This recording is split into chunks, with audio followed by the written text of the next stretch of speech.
Assalamualaikum warahmatullahi wabarakatuh. Waalaikumsalam. Selamat pagi, salam sejahtera untuk kita semua. Sebelum itu, marilah kita panjatkan puji syukur kehadirat Allah Subhanahu wa taala yang telah membawa kita dari zaman jahiliyah menuju zaman yang terang benderang sehingga kita dapat berkumpul pada forum ini dengan keadaan sehat walafiat. Kedua kalinya salawat serta salam terus kita curah limpahkan kepada junjungan kita Nabi besar Muhammad SAW yang memberikan keluasaan kita untuk belajar dengan baik dan aman. Yang terhormat Dewan Juri pada pagi hari ini dan yang saya hormati rekan-rekanku yang saya cintai dan yang saya banggakan. Sebelum itu saya ucapkan terima kasih kepada Bapak, Ibu, dan rekan-rekan semua karena telah memperkenankan saya Fatir Maulana dengan NIM 231103050031 mahasiswa semester 3 program studi psikologi Islam dan rekan saya Ratu Balkis Anggun Aulia dengan NIM 241103050011 mahasiswa semester 1 program studi psikologi Islam. Kami dari Fakultas Dakwah, satu dakwah, satu mimbar.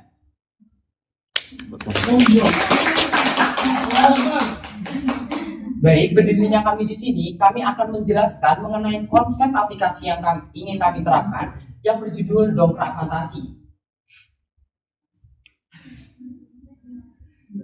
Baik, yang pertama yaitu mengenali latar belakang dari Dongkrak Fantasi ini.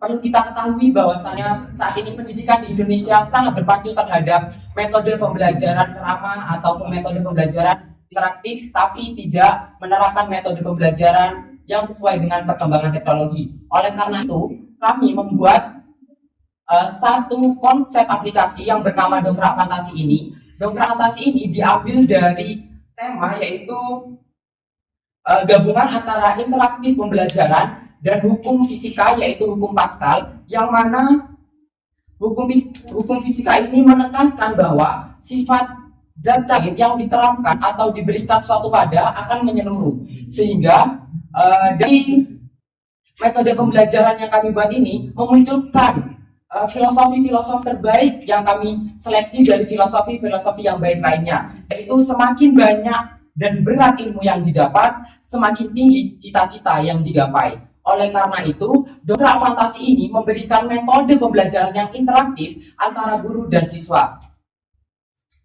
Yang latar belakang kami mengangkat konsep ini adalah kalau dari siswanya sendiri itu rendahnya motivasi belajar dan metode pembelajaran konvensional kurang interaktif. Sedangkan dari guru sendiri pendekatan pengajaran yang monoton yang sudah disampaikan oleh Kak Fatir tadi. Yang kedua juga ada keterbatasan kreativitas dalam penyampaian. Ya, dari latar belakang ini akhirnya terbitlah konsep Dongkrak Fantasi. Baik, memunculkan latar belakang tentunya memiliki tujuan. Yang pertama yaitu bertujuan untuk menumbuhkan konsep kinerja stimulus dengan baik serta pengonsepan otak terhadap masing-masing individu, dan yang kedua yaitu menumbuhkan konsep belajar yang merata dan tidak berfokus terhadap satu metode seperti metode melihat, mendengar maupun kinestetik sendiri atau merasakan. Selain itu, tujuan dari konsep metode pembelajaran Dongkrak Fantasi ini yang ketiga, peningkatan variabel kasar dan halus yang mempengaruhi pembelajaran yang berkelanjutan kepada siswa, sehingga target pembelajaran siswa ini atau target metode pembelajaran aplikasi ini yaitu terhadap usia operasional konkret yang mana 7-11 tahun. Kenapa saya memilih 7-11 tahun? Karena pada masa ini anak itu mulai memahami konsep belajar, konversi maupun berpikir secara logis, sehingga anak-anak pada usia ini dapat lebih fokus berpikir secara hipotesis dan kritis, sehingga penyelesaian masalah-masalah terhadap proses pembelajaran anak dapat diatasi dengan metode pembelajaran Dongkrak Fantasi ini. Alur penggunaannya, pertama itu penyampaian materi menggunakan VR. Jadi, seorang guru memberikan VR terhadap siswanya untuk diterapkan atau digunakan seperti pada gambar, yaitu dengan menggunakan perangsang atau metode pembelajaran melihat. Setelah itu, guru memberikan arahan kepada siswa untuk mengikuti pembelajaran yang ada pada VR tersebut. VR di sini dapat karena ini VR manual, kita dari kardus, maka harus menggunakan metode HP. Di metode HP ini juga dapat secara aktif memberikan pembelajaran tidak berfokus terhadap satu materi saja, seperti pembelajaran sejarah. Kita dapat mengikuti pembelajaran sejarah menggunakan VR 3 dimensi. Kita dapat menjadi orang di masa lalu, orang di masa depan yang datang kepada sejarah tersebut, maupun kita dapat menjadi raja-raja atau peran dalam sejarah tersebut. Lalu, bagaimana evaluasi yang diberikan oleh VR ini? Pada aplikasi VR ini juga terdapat metode dongkrak fantasi atau evaluasi menyeluruh terkait dongkrak-dongkrak atau alur pembelajaran yang ada di dalam suatu video atau suatu pembelajaran. Yang mana sebagai contoh, setelah melihat video, perjalanan, serta sejarah maupun pembelajaran, siswa itu akan diberikan seperti game. Gamenya memilih antara benar dan salah. Jadi sebenarnya yang sudah dijelaskan sama Pak Fatir itu terdapat dalam fitur-fitur yang ditawarkan pada VR ini. Di dalam fitur itu terdapat role player. Role player itu merupakan pemilihan. Jadi siswa bisa memilih ingin menjadi siapa. Ketika contohnya ketika mengambil pelajaran itu sejarah, siswa bisa memilih ingin menjadi siapa. Boleh menjadi raja, rakyat biasa, atau bahkan menjadi orang yang dari masa depan menjenguk masa lalu. Sehingga mereka benar-benar datang dan hadir melihat suasana tersebut. Selain bisa memilih sebagai apa di dalam lainnya itu terdapat gamifikasi. Jadi setiap perjalanan yang mereka kunjungi, semisal mereka mendatangi upacara kerajaan Majapahit, jadi mereka punya misi di situ. Ketika menjalankan misi tersebut, mereka itu ada gamenya. Gamenya masuk ruangan, membuka pintu. Nah, untuk membuka masuk ruangan itu atau membuka pintu, terdapat pertanyaan yang menguji pemahaman mereka terhadap pelajaran tersebut. Lalu yang ketiga yaitu penggunaan dongkrak fantasi sendiri. Penggunaan dongkrak fantasi sendiri itu dipacukan terhadap evaluasi berkelanjutan kepada siswa. Fungsi dari dongkrak fantasi ini memberikan arahan kepada bagaimana siswa itu menangkap metode pembelajaran maupun ilmu-ilmu yang didapat dari game atau pembelajaran yang diterapkan di VR ini. Untuk sebagai contoh, untuk kinerja dari dongkrak belajar ini, kita sudah menyiapkan selembar buku. Selembar buku ini didefinisikan oleh seorang guru, maka seorang siswa akan mengetahui definisi itu benar atau salah. Jika benar, di sini akan tertuliskan benar dan salah. Jika itu benar, maka seorang siswa akan meletakkan di atas meja tersebut, dan jika salah, mereka akan meletakkan di dongkrak. Nah, fungsi dongkraknya di sini, apabila jawaban itu benar, maka akan mengangkat. Dan apabila pernyataan itu salah, maka pernyataan itu yang akan keangkat. Jadi begitu. Jadi di sini kita menggabungkan antara manual dan transformasi dari era digital sendiri. Lalu bagaimana cara guru mengevaluasi lebih lanjut? Bagaimana cara guru untuk mengetahui video-video yang ditonton oleh peserta didiknya? Bagaimana peserta didik mengulangi pembelajaran-pembelajaran yang ada di dalamnya? Di situ kami berkecimpung pada dunia atau berkolaborasi dengan fitur Telegram. Kenapa kok kita memilih Telegram? Karena di Telegram ini yang pertama fiturnya lebih mudah. Karena fitur Telegram saat ini sudah mumpuni. Yang pertama dapat berupa spinner. Spinner di sini dapat berupa seperti dadu, yang mana itu dapat mengeksplorasi bagaimana siswa maupun guru itu untuk memberikan arahan siapa terlebih dahulu untuk mencoba atau menerapkan dari aplikasi ini. Dan yang kedua, fitur video pada Telegram sudah mumpuni, karena apabila kita menggunakan aplikasi WA seperti WA dan lain sebagainya itu dibatasi per menit maupun waktunya. Sedangkan di Telegram itu fitur video itu tidak dibatasi, sehingga video-video yang di Telegram itu lebih interaktif dan lebih mudah untuk dicerna oleh teman-teman pengguna VR dan dongkrak fantasi ini. Sebagai contoh,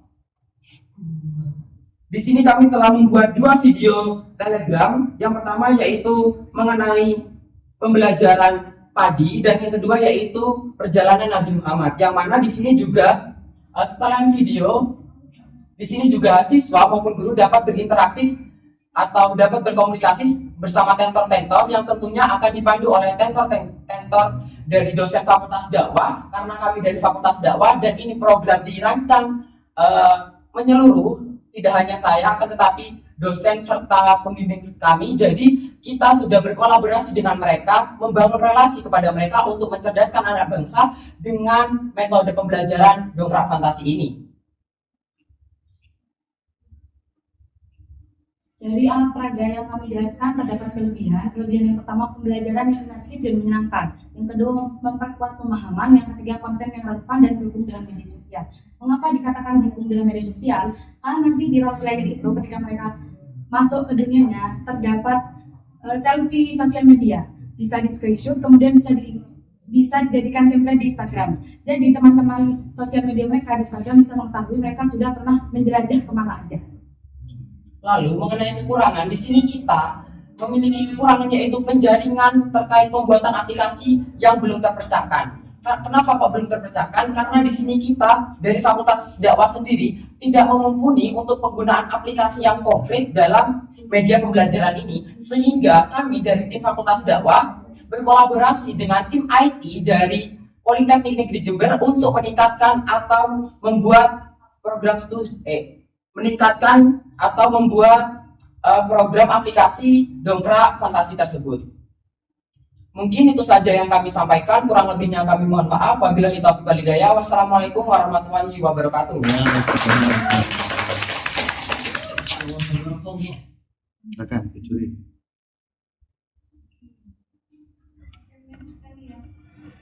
Saya jadi penasaran, Bu awal bisa dapat ide seperti ini bagaimana, Mas Mbak? Kalau yang VR itu karena saya suka main game, jadi saya tahu alat-alat game yang bisa membuatnya. Ternyata ada VR, alat yang bisa membuat kita tuh jadi pemain dalam game tersebut. Jadi saya merasa gimana kalau ini diterapkan dalam pelajaran. Lalu dari saya sendiri pengonsepan dongkrak fantasi ini karena saya waktu SMA itu berkecimpung di dunia sosial maupun IPS atau program yang saya ambil itu IPS, akan tetapi saya berminat terhadap fisika sendiri atau saintek. Oleh karena itu saya menerapkan program ini untuk aspirasi saya yang tertunda pada saat tersebut, karena tidak memungkinkan pada saat itu untuk mahasiswa IPS membuat program berteknologi atau berkonsep fisika pada masa saya menjadi pelajar. Lalu di sini juga program ini menimbulkan pertanyaan yang unik ketika sudah diuji lapang, karena saya telah menguji lapang ini kepada adik saya sendiri selaku usia 7-11 tahun. Adik saya menekankan bahwa kok bisa ini mengangkat, kok bisa dongkrak ini terangkat. Maka itu kami dari tim dakwah menjelaskan kalau ini adalah hukum fisika dan hukum Pascal yang mana ada tekanan air. Jadi secara tidak langsung manual dari contoh aplikasi ini sudah memberikan pertanyaan dan wawasan terkait pembuatan aplikasi tersebut. Person creates so much saliva during their life that it can fill 2 swimming pools. I can't imagine what it would look like. Oh, his breathing changed and became faster. The gnashing has also just stopped. He's waking up. Let's head back to the nasopharynx. The air passing through the nose becomes cleaner and warmer here. Then it goes through the larynx to the trachea. As you can see, the trachea is a tube that consists of cartilaginous rings. Towards the end, it branches into the bronchi, through which the air reaches.